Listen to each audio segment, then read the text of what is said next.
work of Nick. Was that 6 minutes total? All right, looking back on last week against Mercer, I thought obviously it was great to get a win and one which we were able to play a number of guys, got some young players in the game, which was really good. I thought the guys were really dialed in throughout the week. They were locked in and focused. I thought early in the game, I thought there was some inconsistency. I thought we gave up too many yards in the first half, more than we had given up in some SEC games, and so that was something that we really challenged our guys in the second half to respond and become more consistent. And what was exciting about that was, even with some younger players playing in the game, we played with a lot more consistency. The end of the second half, or excuse me, the end of the first half, and then the rest of the game in the second half, I thought we played pretty consistent football. We are continuing to take the ball away from people. There's a sense of urgency from our guys to do that. There's an effort that you see play in and play out of our guys trying to take the ball away. Obviously, the takeaways themselves, the forced fumbles, the interceptions is what everybody else sees. But when you go back and you watch the film, there were numerous times where our guys are trying to take the ball off of them, and it's just a matter of time before, on any given play, you can create a takeaway. And so I think our guys have to continue to do that. I think that's become a huge piece of our identity as a football team. We're taking the ball away from people, we're turning those takeaways into touchdowns, and that has to continue. So going into this week, this is certainly an exciting environment that we're going into play in Norman, Oklahoma. A very proud program who's entering the SEC obviously this year, and is going to fight. I think they've had some ups and downs, but I think they've fought really hard as a football team, and they've got a quarterback that to me is very talented, can make all the throws. Does some things with his feet that obviously has kept them in position to move the chains. He does a really good job in some of their zone read game and all the different quarterback option concepts that they have. Does a nice job delivering the ball, can make all the throws across the board. I think they run the ball hard out of the backfield. And then they've got some guys that are coming back in their wide receiver core that are pretty dynamic, and when they were healthy at the beginning of the year, they were doing some really special things, and you're starting to see those guys back and playing now. So it'll be a great challenge for us, again, going on the road. Certainly what we were able to do the last time on the road, I think our players have understood what it takes to go have a sense of urgency, to go play well on the road, and so that needs to show up this Saturday night. So looking forward to the week of preparation and prepare our guys to maximize their opportunity in Norman. Thanks, Coach. We'll start with Nick on the front right. Yeah, you're third in the country right now in takeaways with 24. What culture-wise did you try to instill and that you really feel has locked in by now for these guys to really be getting takeaways? Yeah. My dad taught me this years ago. I mean, takeaways, it's almost like muscle memory. You have to continue to preach it. You have to continue to drill it. You talk about it before we go out to a scout team period. When we start every practice, we start a takeaway circuit. And that started from spring ball to fall camp to every day we go out there on Tuesday and Wednesday in practice. We have 6 different drills that our guys go through that emphasize of creating interceptions, punching at the ball, raking at the quarterback, a number of different areas where you can take the ball away from an offense. And what happens is all of a sudden you do those drills day in and day out, and then you go to scout team periods and you say, okay, this period right here, we're not going to work on tackling, we're going to work on punching the ball out. So I don't want to see any wrap-ups. All I want to see is you punching the ball out. And all of a sudden it becomes muscle memory on game day. So when Damani Jackson comes off the edge in a corner fire, he thinks, okay, I have a chance to be able to knock this ball out. Well, that's the exact same drill that he's been doing for 9 months now, is punching the ball in that exact moment. It's just now becoming muscle memory for him. So those are the things that are exciting, and certainly, like I said, it's becoming an identity of who we are as a team, and so that has to continue moving forward. Go to Colin on the left. Hey, Kane, I know he's been in the starting position for a couple of weeks now, but how have you seen Bray Hubbard kind of take on that leadership role at the safety position in absence of Cam?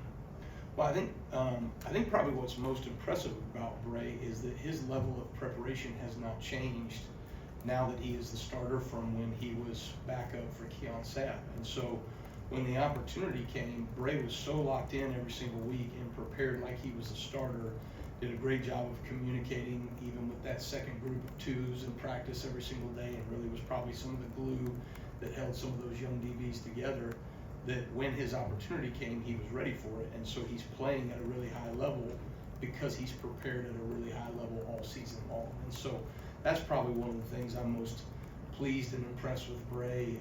You know, he's a natural playmaker. He's got great instincts on the ball.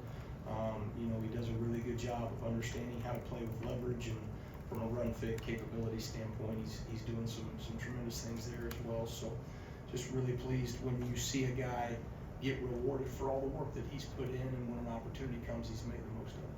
Let's go to Emily Grace in the middle of the room there. Coach, prior to Saturday's game, I saw you encouraging Jalen Milroe. We often see you two exchanging some words on the sidelines. How would you describe your relationship with him?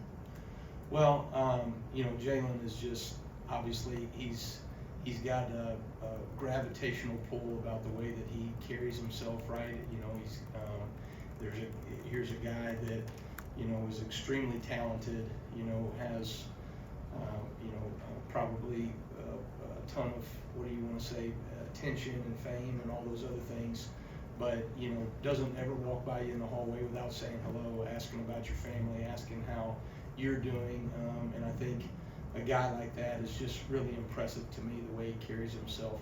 I enjoy being around him. I enjoy talking to him all the time. I've always said, you know, a quarterback and a punter or a defensive coordinator's two best friends, and so I like to hang out with my friends every now and then, right? So and encourage them. So they, you know, I think the way that he has battled through some of the adversities that we've had this season is really impressive, and that's really what that conversation was about. You know, here we are on the back end of the season in November, you know, battling our asses off every single week, and I think, you know, he's a huge reason of why we've been able to have success in this one, and so just giving him a little encouragement. I hope the volume wasn't too loud whenever you called that. Let's go to Tony on the front left. How would you assess your team's pass rush in the last couple of weeks, and then going up against Oklahoma? Does that present? How do you exploit with them being last in the nation in sacks allowed? Yeah, you know, I mean, obviously, when you look at that, you always want to be mindful of disrupting the quarterback, and I think you have to do it different ways. Obviously, when you have the personnel to just, you know, simply rush somebody off the edge every single time, right? That might be, you know, one way. I think at times we can do that. I think our success in generating pass rush has been through creating multiple looks up front, and so we'll continue to do those things and mix some of the pressures that we're given, and mix some of the looks, and even some of the formational or the alignments that we show pre-snap, and then what we get in and out of, so that we can create as many one-on-one matchups as possible, and then also, you know, try to schematically, you know, isolate maybe a certain, you know, guard or running back or a offensive tackle or whatever it may be. So I think we're doing a better job of that. Part of that is me being better on the back end of the season, recognizing our personnel and what we do really well. And then, you know, just as you start to see things from week to week in terms of what we do well and what we can take advantage of based off of what we see from the offense. So that I think we're trending in the right direction, but certainly that needs to continue. Let's go to Ryan, back of the room. Hey, Coach, more of a broad question about you. The beginning of this season, we kind of talked about your transition from head coach to coordinator. You said you're enjoying more of the X's and O's. What has this experience been like this season, and kind of personally, a lot of pressure on being the defense coordinator at Alabama? What has it been for you personally? How so? I'm just kidding. I think you know, this has been it's a very different role than being a head coach, and you know, part of me leaving a head coaching job is because I trusted the guy that was going to be in the role of the head coaching position, and you know, Kalen, just to watch him and see the way that he has navigated this team throughout our first year. You know, I've told you guys this before. His superpower is his consistency, in the face of adversity or success. He's the same guy over and over again. I think that relentless consistency has been what's allowed us to kind of navigate through the highs and lows that we've seen so far this season, putting us in position to play our best football in the back end of the season. So for me to see that in him, and then for him to be such a supportive head coach for the way we do things offensively, defensively, special teams, has allowed me to maximize what we're doing defensively, because I feel so supported, from the head coach position. And so he gives great thoughts, he gives great accountability. We trust each other, so we can say whatever needs to be said, and he does a tremendous job in that regard. And so I've really enjoyed the nuances and the little details in coordinating and making adjustments at halftime and figuring out how to stop people, and maybe how to, the challenge, right, is when somebody's doing something well against you, how do you still find a way to stop what they're doing and yet still be aggressive so that you can create takeaways and get off the field on third down. And quite honestly, I would say I've gotten better and better as the season. I've probably knocked some of the rust off, as we've gone through the season, and I think that's what everybody in the building has to do. I think you either get better or you get worse, and I think step by step as a football team we're getting better, and that includes me as a play caller and a defensive coordinator. We've got 2 questions on the front right. We'll start with Kennington, and then we'll go to Joe. What'd you make of Quay Rousseau's interception, and just kind of how you seen his confidence grow over the course of the season? Yeah, the dude's made 2 great interceptions, so far this year, and I think that he's continuing to grow as a football player. Part of what makes you a great defender, especially at that wolf position, is that you're creating production for the defense, and I think we're seeing him do more and more of that. That was a great, that interception came because a number of things happened well. They got in a third down call, they hard counted, they checked, we checked into a pressure, and then everybody up front, executed that really well. Deontay Lawson, we talk about matching the hands of the quarterback, so when the quarterback's hands went up, he matched the hands, the ball got tipped. Really, if the ball doesn't get tipped, Quay's really still in a really good position there to go. He may have picked the ball off anyway, but now when the ball gets tipped and he has to dive and work through that. So I just think he's doing a really good job of continuing to stay relentless in his process, and now that because of injury and because he's producing at a higher level, he is playing more and more consistent as we go through the season, and certainly when you think about some of the things that have happened in that room, and we've got a couple of guys that were down, I mean he's stepping up at the right time. Let's go to Julian. Staying in that room, how would you assess the play of Yanzi Pierre? And secondly, if I could, how do you balance with Oklahoma preparing for a quarterback like Jackson Arnold, and then with Michael Hawkins on the sidelines? 2 different skill sets there. Yeah. First, Yanzi, I think, is taking steps in the right direction. I think it's fun for me to watch the maturity of a young man. Certainly you think about year to year, but just for a younger guy, right, you can almost see weekly someone maturing and the way that they're going about their preparation to maximize their opportunities on game day. Yanzi is one guy that you could point to, and there's a number of them right now in our young defense, which we are, that are trying, to operate at a more consistent level than they were early on in the season. And I think a lot of that has to do with there's a lot of older players that are setting the example, and they're starting, those older players are producing, and our younger players are saying, this is what it's going to take, right? I don't think Yanzi Pierre would be in the same position had he not had Q Robinson in that room, right, as the example of what it's supposed to look like. And then from a quarterback position, that's always the case, right?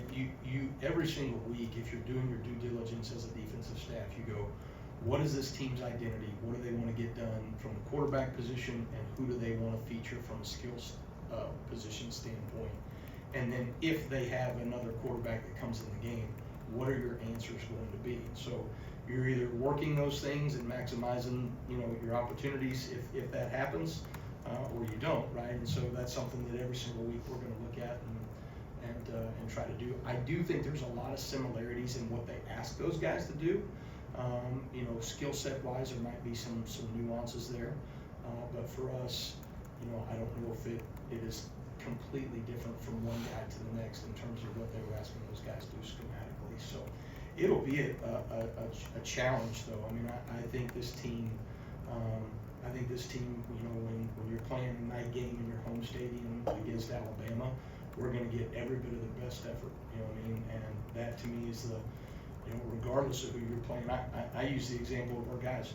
You know, the last 3 weeks, okay, you went up against 3 top 25 teams, right, and some really good offenses, and you gave up more yards against Mercer than you did against those 3 teams. So what matters is your ability to, you know, to be able to play with a sense of urgency in the moment, right, and not wait around, but to do it in from the first play to the second play to the last play of the game. And I think we're learning those things as a team. All right, we're gonna finish up with Chase in the front of that. At inside linebacker, we occasionally see the sub package with Lawson and Campbell and Jefferson all on the field together, usually with Jefferson on an edge. What does it bring to the defense when those 3 are in there at the same time? Yeah, well, you know, again, all those guys are older, more experienced guys, and so certainly, you know, there's a level of experience that, you know, that those guys carry together athletically from a linebacker standpoint. Those 3 dudes are, you know, they can make space tackles, they can do things, they can blitz off the edge, they can blitz up the middle, they can, you know, play zone coverage. We can ask them to play man coverage on backs and tight ends and occasionally even receivers and with help, but they can do those things, right? So their skill set allows us to do a lot of things schematically, and those guys can cover a lot of grass and space. So it's, you know, an advantage to us to be able to have three of those guys on the field. And then I would say from the other side, you know, Jahad Campbell and what he does from a pass rush standpoint. You know, we put him at the defensive end position the other day. He goes in and gets the only sack that we came up with the day, right? So those are the things that, you know, that we've got to continue to utilize our personnel because, you know, quite honestly, right, you know, just like everybody in the country, right, everybody's a little more thin at the end of the season. And so you got to find creative ways to get, you know, your personnel in position, you know, to maximize value for your defense. And so I think getting those 3 guys on there does that. Thank you, Coach. Appreciate it.